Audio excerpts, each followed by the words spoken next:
Can someone tell me what's known as the golden chain? The golden chain of Hadith, who knows it? It's literally called the golden chain.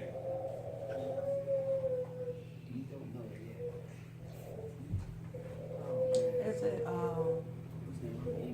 Ibn Umar? Aha! Oh, you started in the middle of the chain, but okay, we just write that right here.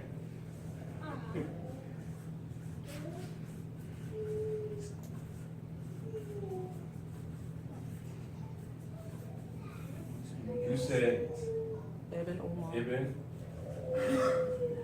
Umar. All right. Nafi. That's what he taught. That's what he learned from. That's who we learned from. I don't know. Ha! You're wrong. That he taught him. Aha! Then Umar on top of Ibn Umar. No. No? Why? No, you're wrong again. Why you're making a profession out of being wrong. No, obviously, Umar is his father, but no, he's not part of the golden chain. Who's Ibn above Abbas? Abdullah? Who's above? His first name was Abdullah. Right. Ibn Umar, right? Who's above Ibn Umar? Abbas. Muhammad sallallahu So it's okay.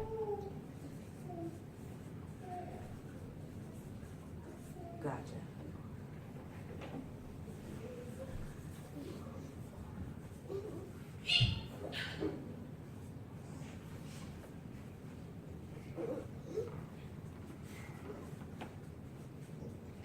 Sallallahu alaihi wasallam, right?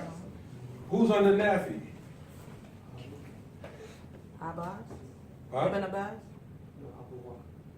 So you trying to tell me that Prophet sallallahu alaihi wasallam taught Abdullah ibn Umar, who taught Nafi, and Nafi taught another Sahaba, Abdullah ibn Abbas.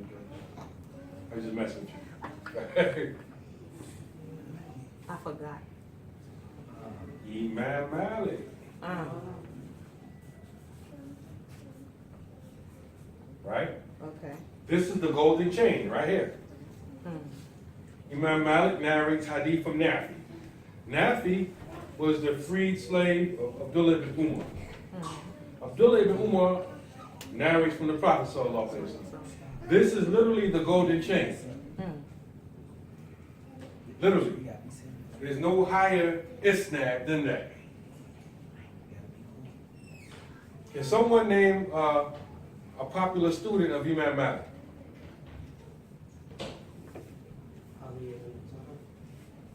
No, Ali is a Sahaba, right? He wasn't even living during the time of Imam Malik, right? A very famous student of Imam Malik. I thought I heard someone say something. Imam Shafi, alhamdulillah. We'll put right this right here.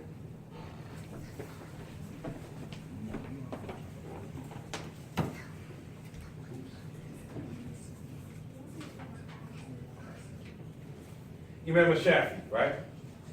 Imam Shafi, like all of these people, they have many teachers, right? One of Imam Shafi's teachers was Imam Malik. Do you know what Imam Shafi used to say? He said a lot of stuff. He used to say that there is no book on the face of the earth after the Quran that is more sound than Imam Malik's Muwatta. I'm not going to write it down. If you want to write it down, you can write it down. But Imam Shafi, who was a student of Imam Malik, used to say, Imam Malik, he wrote the Muwatta. I'm going to write the Muwatta next to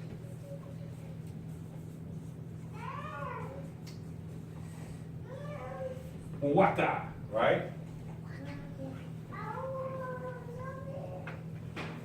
Imam Malik wrote that, or compiled it.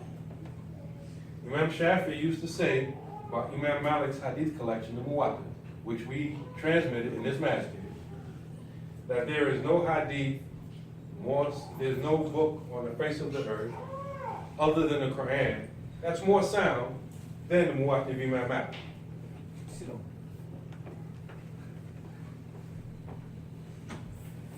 Can someone name one of Imam Shafi'i's famous students? Hmm? No, you're in the right page. Huh? Imam Ahmed. Ah, Imam Ahmed.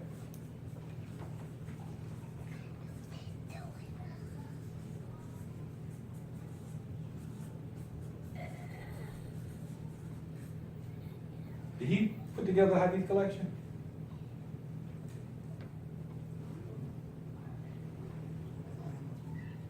Duraki? Yes. Yes. What's the name of it? Oh, yeah. It's a short title, right? Yeah. I'll give you a hint. It's sitting on my bookshelf and it's 20 volumes. What's the first letter? Me. Amin. Musnad. Muslim.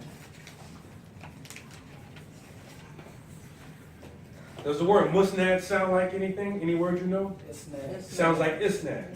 Any hadith collection that has that's called the musnad, the way it's organized by the rawi, the narrator, meaning whoever quoted from the Prophet sallallahu alaihi wasallam. So, if a hadith is narrated by Aisha, that whole section, every hadith in there is going to be narrated by Aisha. Then it's going to go someone else and someone else, right? So, Imam Shafi'i taught Imam Ahmed.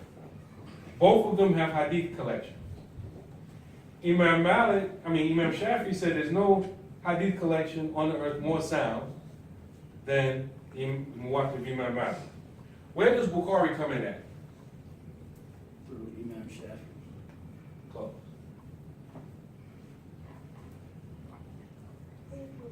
Imam Bukhari is one of the students of Imam Ahmed.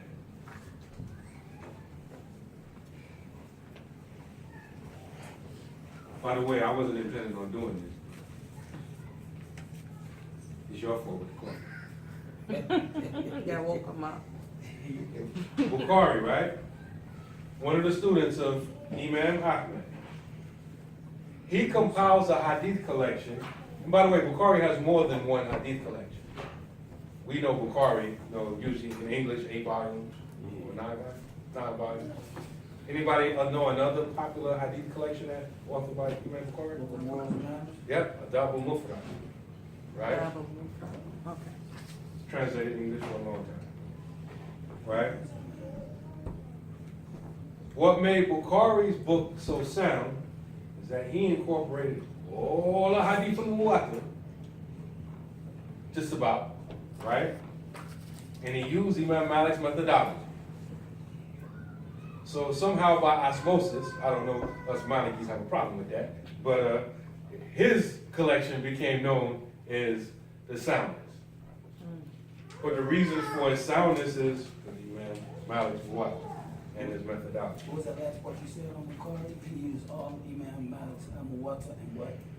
And I said by osmosis, like poof. I should go here, right? All of a sudden his book becomes the most sound.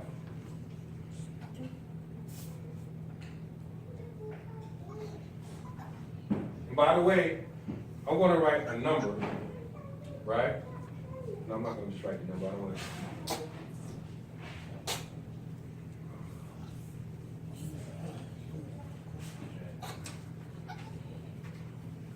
First generation. Second generation.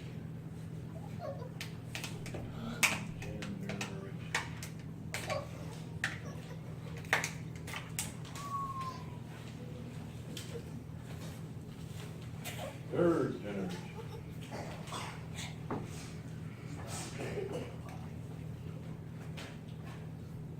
Nafi is one of the big imams of the early part of the second generation.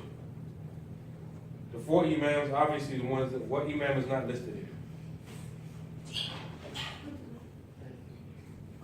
Abdullah-Nur. His method is called Hanafi. His school is called Hanafi. He will be the first chronologically, then Imam Malik, then Imam Shafi'i, then Imam Malik. But I didn't write it because it wasn't pertinent to our discussion here. All of these people represent the first 3 generations of Islam. What is this generation called collectively? Salaf and Salih. No, Tabi'in is what's the name of the second generation. What you said? Salaf and Salih. Salaf or Salih. The righteous or pious predecessors or ancestors, how you want to translate. Why are they important? They are important because the Prophet sallallahu alaihi wasallam said,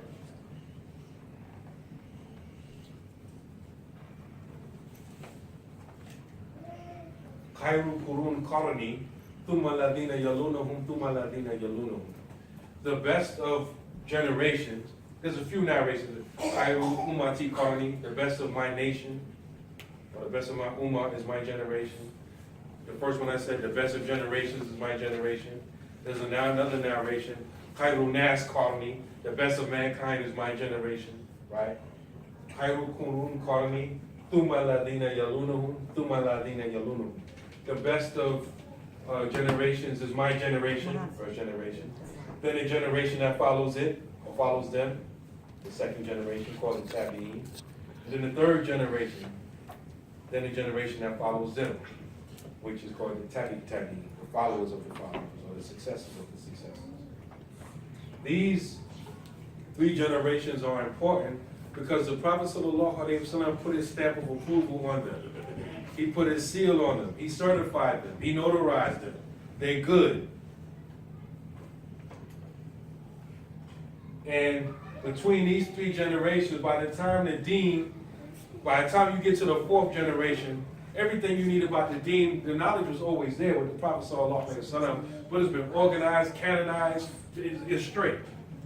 And as Imam Shafi'i said, and he mentions this in two of the books of the Shehu, Wafiqatul Ikhwan and the Ihya Sunnah, he says there's nothing left from the Sunnah except to follow it. Like, we don't need to do nothing. There's no need to tune up. You don't need to fix it. You don't need to repair it. You just follow it.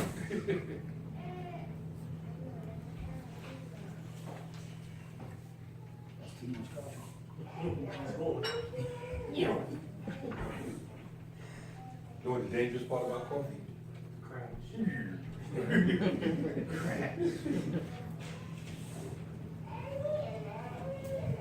Okay, we digress.